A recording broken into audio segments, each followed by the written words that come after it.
হযরত ওমরের কাছে একদিন মুগীরা ইবনে শুবা নামে এক ব্যক্তির গোলাম আবু লুলু আল মাজুসি এসে বলছে, খলিফাতুল মুসলিমিন আমিরুল মুমিনিন, আমার নাম আবু লুলু আল মাজুসি, মাজুসি মুসলিম না, আমার মালিকের নাম হচ্ছে, আমার মালিক অমুক, আমার মালিকের নাম মুগীরা ইবনে শুবা, আমার মালিক আমার কাছে প্রতিদিন 4 টাকা চায়, তাকে যেন প্রতিদিন 4 টাকা দিয়ে আমি কোথা থেকে দিব? আপনি আমার মালিককে একটু বুঝাইয়া বলেন। তিনি বললেন, মুগীরা ইবনে শুবা তোমার মালিক, তোমার নাম আবু লুলু আল মাজুসি, তুমি কি করো? যুবকটা বলছে, খলিফাতুল মুসলিমিন আমি খঞ্জর বানাই। খঞ্জর? খঞ্জর বানাও মানে কি? মদিনার জমিনে এত পাওয়ারফুল ব্যক্তি তো কেউ নাই, খঞ্জর কেউ বানাইতে পারে না।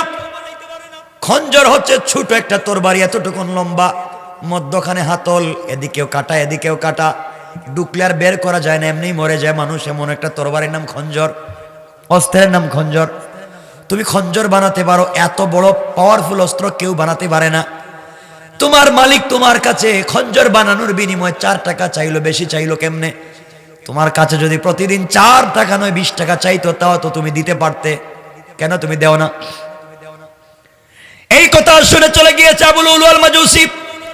আর চিন্তা করে, ওমর রে, তোমার কাছে গিয়েছিলাম আমার মালিকের বিরুদ্ধে নালিশ নিয়া, বিচার তো করলা না, উল্টা তাড়াইয়া দিলা, এখন থেকে তরবারি বানাবো তোমাকে মারার জন্য।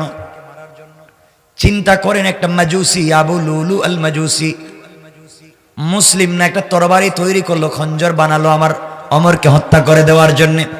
এই ওমর, যে ওমর উঠের রাখাল ছিলেন, আল্লাহ রসুলের কাছে এসেছেন, রসুলকে নেতা মেনেছেন, নিজে রসুলের কর্মী হয়েছেন, কোরআনকে সংবিধান মেনেছেন, গোটা সমাজ চেঞ্জ হয়ে গিয়েছে। ওমর তো এমন মানুষ, মদিনা একবার ভূমিকম্প হয়েছে, ওমর হাতের তরবারি মদিনার মাটিতে গেড়ে বলছে, এই মদিনার মাটি, আমি মুহাম্মদের কর্মী, মুহাম্মদ জিন্দা, হায়াতুন নবী, মদিনায় জিন্দা, আর তুই মাটি কাঁপবে, বরদাস্ত হবে না। মনে রাখবেন, কিয়ামত পর্যন্ত মদিনার ভূমিকম্প হবে না। তার নাম তো ওমর। কোরআনের কাছে আসছে ওমর, কি হয়েছে? ওমর মদিনার মসজিদে দাঁড়িয়ে খুতবা দিচ্ছেন, জুমার খুতবা, 700-800-900 মাইল দূরে হযরতে সারিয়া যুদ্ধ করছে। ওমর ডাক দিয়ে বলছেন, ইয়া সারিয়া আল জাবাল, আল জাবাল, আওয়াজ দিয়েছেন 700-800-900 মাইল দূরে, তার আওয়াজ আল্লাহ পৌঁছে দিয়েছেন। কথা বলবো ওমরের? ওমর তো এমন মানুষ, রাত্রে কে কি স্বপ্নে দেখে ওমর জানে, ওমর জানে। আরে হযরত ওমরের এই কথা তো আরো লম্বা। রাত্রে কে কি স্বপ্নে দেখে ওমর জানে।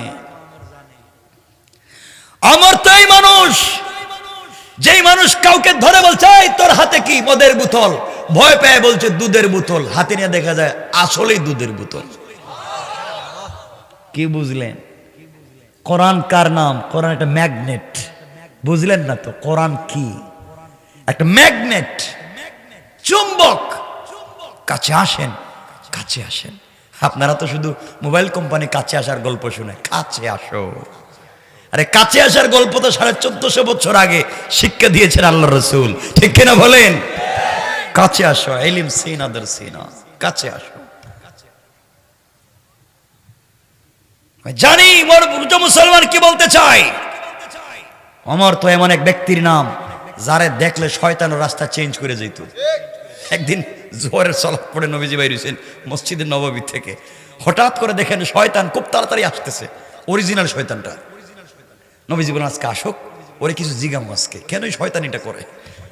খুব আসতেছে, নবীও যাইতেছেন, হঠাৎ করে দেখেন শয়তান রাস্তা চেঞ্জ কইরা, রাস্তা থেকে জমিনে দি পুরা উমার দৌড় উল্টা দিকে। নবীজি বলেন, কি রে, আমার দিকে তো শয়তান দৌড়াইবার কথা না, ও দৌড় দিতেছে কেন? কাহিনী কি? নবীজি পিছন দিকে তাকায় দেখেন ওমর আইতেছে। ওমর, আল্লাহু আকবার বললেন না? বলছে, বুঝছি না শয়তান, আমার উমরে দেখছিস। এমন ভয় পায়। ওমর আর কিছুই না, শুধু কোরআন পড়েছে, শুধু কোরআন। হযরত ওমর কে ছিলেন শোনো।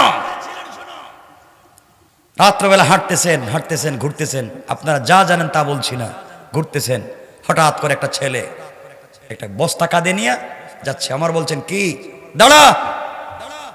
লোকটা চিন্তা করছে ধরা খাইছি, এখন তো বাঁচবার কোনো পথ নাই। তোর বাড়ি সবসময় উমর খালিফা, উমর রাষ্ট্রপ্রধান, কিন্তু তোর বাড়ি একটা খোলা থাকে, এমনি দেখলে ভয় পায় পাবলিক। তোর হাতে কি? সেই মাত্র এক বোতল খাইছে মদ, হাতে আছে আরো 2 বোতল। চিন্তা হইলো বাড়িতে গিয়ে আড্ডা দিয়ে খাইব। কি হাতে? মদের বোতল। আমার বলছেন এই বোতলে কি? গরম দুধ। গরম দুধ মানে এত রাত্রে গরম দুধ পাইলে কই? আমার আব্বা দিছেন, আমার বোনটা অসুস্থ, তাড়াতাড়ি দুধ নিয়ে যাইতেছি। হে চিন্তা করছে ভালো মানুষ তো অমর, দুধের কথা বললে কি আর ধর্ম নাকি ছেড়ে দিব? আমার বলতেছে ব্যাগটা আমার কাছে একটু পরীক্ষা করে দেখি। ও তো চিন্তা করছে এবার খাইছে ধরা। তা তো 1 নাম্বার তো মদ, তা বলছি দুধ, তাহলে তো বাঁচবার কোন পথি নেই। মরছি তো মরছি, মাথাটাও হারাইছে আজকে। ও স্যার পায়ে ধরে মাপ চাই, এটা দুধই, আপনি দেখবার দরকার দেরি হয়ে যেতেছে। বলছেন বোতল দে একটু দেখি। যুবকটা আল্লাহকে বলছে, আল্লাহ আমি যে আজরাইলের সামনে পড়ছি, বাঁচবার কোনো আশা ভরসা নাই। আল্লাহ এক কাজ করেন, আপনি জীবনে যা মদ খাইছে সব ভুল, ওয়াদা দিলাম তোমার উমরের সামনে খাড়াইয়া, মনে হইতেছে আমার অরিজিনাল টাটকা আজরাইল আমার সামনে দাঁড়াই আছে। আল্লাহ কথা দিলাম আজকের পর আর মদ খাইতাম না, জীবনে যা বদমাইশি করছে সব বাদ, আজ থেকে পাক্কা ইমানদারের ওয়াদা দিলাম, তুমি শুধু উমর থেকে আমারে বাঁচাও। কথা দিলাম আর মিস্টেক হবে না, উমর থেকে বাঁচাও। আর মদ রে দুধ কিছু, মদ থেকে বাঁচাও উমর যেন হাতে না নেয়। এটা দোয়া করছে, উমর বোতল দে। বেচারা কি করবে, শেষ পর্যন্ত বোতল হাতে দিছে। হযরত ওমর বোতলটা টান দিয়ে খুলছে, খুলেই দেখে গরম দুধ। আল্লাহু আকবার। একদিন ফজরের সালাতে অন্ধকার টাইমে মসজিদে নববীতে ফজরের সালাত হচ্ছে, এমন সময় ওমরের নেতৃত্বে ওমর যখন ফজরের সালাতের ইমামতি করতেছেন, আবু লুলু আল মাজুসি অন্ধকার সময় ওমরের আস্তে আস্তে কাছাকাছি ডান অথবা বাম পাশে নামাজে দাঁড়িয়ে গেল। প্রথম কাতারে নামাজে দাঁড়িয়ে গেল, নামাজ শুরু হয়ে গেল। তার পকেটে কিন্তু খঞ্জর আছে, কোনোভাবে ওমরকে হত্যা করবে। আমার বন্ধুগণ, এক পর্যায়ে ফজরের সালাতের প্রথম রাকাত কমপ্লিট হয়ে গিয়েছে, দ্বিতীয় রাকাতের সূরা শেষ হয়েছে, হযরত ওমর রুকুতে যাবেন, এমন সময় আবু লুলু আল মাজুসি পকেট থেকে খঞ্জর বের করে পেটের ওই জায়গায় দিছে একটা, ওই জায়গায় একটা, নিজ পিছন দিকে একটা, 3 জায়গায় স্টেপ করলো, 3 জায়গায় আঘাত করেছে। সাথে সাথে হযরত ওমরের নাড়ি বুড়ি বের হয়ে গিয়েছে। নামাজের ভিতরে হাতের খঞ্জর দিয়ে ঘুরাতে ঘুরাতে মসজিদ থেকে বের হয়ে গিয়েছে। 6-7 জন সাহাবীকে স্পট ডেড, জায়গায় শহীদ করে ফেলেছে, বের হয়ে চলে গিয়েছে। হযরত ওমর অজ্ঞান হয়ে মসজিদে নববীতে পড়ে গেলেন। আমার বন্ধুগণ, দীর্ঘক্ষণ চলে গেল, ওমরের জ্ঞান ফিরে না, কোনোভাবেই জ্ঞান ফিরানো যায় না। ডাক্তাররা পরামর্শ দিয়েছে ওমরকে বাঁচানো যাবে না, যে ওমর জবরদস্ত শক্তিশালী। আজকে ওমর জমিনে পড়ে গিয়েছে, অজ্ঞান হয়ে নাড়ি ভুড়ি বের হয়ে গিয়েছে। সবগুলাকে বেঁধে, কাপড় দিয়ে বেঁধে, পেটের সঙ্গে বেঁধে দেওয়া হয়েছে। নাবিজ দিলে মুখে পেট দিয়ে বের হয়ে যায়, পানি মুখের মধ্যে দিলে পেট দিয়ে বের হয়ে যায়, দুধ দিলে বের হয়ে যায়। বুঝা গেল কমপ্লিট ছিদ্র হয়ে গিয়েছে, ওমরকে আর বাঁচানো যাবে না। ডাক্তাররা বলছে আর বাঁচবেন না। গোটা মুসলিম বিশ্বে কান্নার রোল পড়ে গিয়েছে, নামাজের সালাতে আঘাত করেছে, আমাদের খলিফাকে হত্যা করে ফেলেছে। এমন সময়ে দীর্ঘক্ষণ পরে, ঘন্টার পর ঘন্টা পরে হঠাৎ করে হযরত ওমরের জ্ঞান ফিরেছে। আল্লাহু আকবার। ওমরের জ্ঞান ফিরেছে। ওমর মিটমিট চোখ দিয়ে তাকাইয়া বললেন, কে আছো আমার কাছে, আমার কাছাকাছি আসো, আমি আর বাঁচব না। কথা বলতে পারতেছেন না, ব্লাড চলে গিয়েছে। কাছে ডাইকা নিলেন। আপনারা মনে করতে পারেন, বলতে পারেন হয়তো তিনি আমার ছেলে আব্দুর রহমান কোথায়, আমার স্ত্রী কোথায়, আমার সম্পত্তি কোথায়, মদিনার রাষ্ট্রের খলিফা কে হবে, আমি তো মরে যাচ্ছি। কিছুই তিনি জিজ্ঞাসা করলেন না, নিজের ছেলের কথা জিজ্ঞাসা করলেন না, নিজের পরিবারের কথা জিজ্ঞাসা করলেন না, মদিনা রাষ্ট্রের কথা জিজ্ঞাসা করলেন না।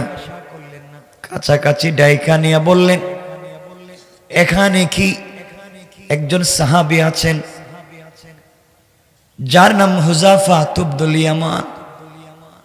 সবাই হুযাফা ইবনুল ইয়ামানকে খবর দিয়ে আনছেন। হুযাফা ইবনুল ইয়ামান যাকে বলা হয় সিররে রাসূল, রাসূলের গোপন বিষয় যিনি জানতেন, হুযাফা ইবনুল ইয়ামান এসে কান্না করে করে ডাক দিয়ে বলছেন, খলিফাতুল মুসলিমিন, আপনি আমাকে ডাকছেন কেন বলেন? হযরতে ওমর বলছেন, হুযাফা ইবনুল ইয়ামান, বলো তো, আমি জানি রাসূল ইন্তেকালের আগে মুনাফিকদের একটা লিস্ট তোমার কাছে দিয়েছেন, তোমার কাছে একটা লিস্ট আছে কারা মদিনার মুনাফিক। তোমার পায়ে ধরি ভাই, আমি মরে যাব, তোমার লিস্টে কি আমি ওমরের নামটা রাসূল বলেছে? ওমর মুনাফিক কিনা বলা? হুযাফা ইবনুল ইয়ামান কান্না করে বলছেন, ওমর কি বলতে চাও? আল্লাহর রাসূল বলেছেন তারপরে নবী হলে ওমর হতো। তোমার কথার উপরে ভিত্তি করে আল্লাহ কোরআনের 12-13টা আয়াত নাজিল করেছেন তোমার ফয়সালার ভিত্তিতে, তুমি কেমনে এই কথা বললে? এবার ওমর সবাইকে বলছেন, শোনো, বাঁচব না নির্ঘাত। আমি তোমাদের কাছে জানতে চাই, আমার নেতৃত্বে যে ফজরের সালাত শুরু হয়েছিল আমার ইমামতিতে যেই ফজরের সালাত তোমরা শুরু করেছো, আমার অসুস্থ হয়ে যাওয়ার পরে, মসজিদে পড়ে যাওয়ার পরে তোমরা কি সেই সালাত কমপ্লিট করতে পেরেছো? রাসূলের জীবনের শেষ কথা ছিল সালাত, as-salatu ala ওয়াক্তিহা। আমি ওমর নির্ঘাত মরে যাব, বাঁচব না। বলো, আমার পরে যে রাকাতটা রয়েছে, দ্বিতীয় রাকাত কি তোমরা কমপ্লিট করতে পেরেছো? কিয়ামতের দিন আল্লাহ যদি বলেন, ওমর রে, তুমি কেন আমার সালাতকে কমপ্লিট করলে না? বলো তো, তোমরা কি নামাজকে কমপ্লিট করেছো? সাহাবায়ে কেরাম বললেন, খলিফাতুল মুসলিমিন, টেনশন করবেন না, আপনি পড়ে যাওয়ার পরে আপনার জায়গায় আমরা আব্দুর রহমান বিন আউফ রাদিয়াল্লাহু তাআলা আনহুকে দাঁড় করাইয়া আমরা পরের রাকাত ইমামতিতে শেষ করেছি, কমপ্লিট নামাজ শেষ হয়েছে। এবার ওমর বলেন, আমার হাতটা উপরের দিকে উঠাইয়া দাও। সবাই মিলে ওমরের হাত উপর দিকে উঠে ধরছেন। ওমর বলেছেন, আল্লাহ তুমি সাক্ষী থাকো, ওমর এখন ইন্তেকাল করবে, বাঁচবে না। ওমর ইন্তেকালের আগেও তোমার সালাতকে মসজিদে নববীতে কায়েম করে আসতেছে।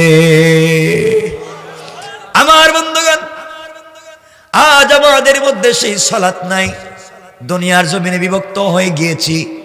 এই কমপ্লিট সালাতের কথা আল্লাহর রাসূল সাল্লাল্লাহু আলাইহি ওয়াসাল্লাম, কারণ সালাতের মাধ্যমে তাওহীদ প্রতিষ্ঠিত হয়, শিরক দূর হয়, কারণ একমাত্র মাথা নত হয় আল্লাহর সামনে। এই কারণে আল্লাহর রাসূল যখন তাওহীদের দাওয়াত দিলেন সাফা পাহাড়ে, সর্বপ্রথম নিজের মানুষগুলো বিগড়ে গেল। এর কারণ হলো তারা জানে এখন যদি এই কালেমা পড়ি, নেতৃত্ব থাকবে না, কর্তৃত্ব থাকবে না, কারো সামনে মাথা নত করা যাবে না, মাথা নত করতে হবে একমাত্র আল্লাহর সামনে। কোন ঠিক কিনা?